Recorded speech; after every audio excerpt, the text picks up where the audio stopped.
ஹே மஹி, அண்ணா நகர்ல 2 கோடி ரூபாய்க்கு அபார்ட்மெண்ட் வாங்கிட்டேன். மாசம் 20,000 ரூபாய் வாடகை வருது. எங்க அப்பா திருத்தணிகை ரியல் எஸ்டேட்ஸ்ல ஒரு பிளாட் வாங்கியிருக்காரு. பிளாட் வாங்கினா வாடகை வருமா? பிளாட் 8 லட்சம் ரூபாய் தான். ஆனா மாசம் 8,000 ரூபாய் அவங்க ரிட்டர்ன்ஸ் தராங்களே. எப்படிடா? பார்த்து விழுந்துட போறேன். அதான் திருத்தணிகை ரியல் எஸ்டேட்ஸ். 8 லட்சம் ரூபாய் பேங்க்லயோ இல்ல ஷேர்ஸ்லயோ போட்டா மாசம் 8,000 ரூபாய் ரிட்டர்ன்ஸ் வருமா?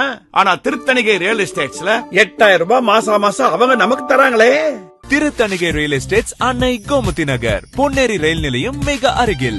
8 லட்சத்துக்கு ஒரு பிளாட் வாங்கினால் மாதம் 8,000 வருமானம். சென்னை மாநகரத்தில் அசுர வளர்ச்சி பெறும் பொன்னேரியில் உங்கள் கனவு மனைகள். உடனே வீடுகள் கட்டலாம். மனைக்கு அருகிலேயே schools, colleges, market, bus stand, railway station என அனைத்து வசதிகளுடன். திருத்தணிகை ரியல் எஸ்டேட்ஸ்ல 8 லட்சம் ரூபாய் பிளாட்டுக்கு மாசம் 8,000 ரூபாய் அவங்க நமக்கு தராங்களே.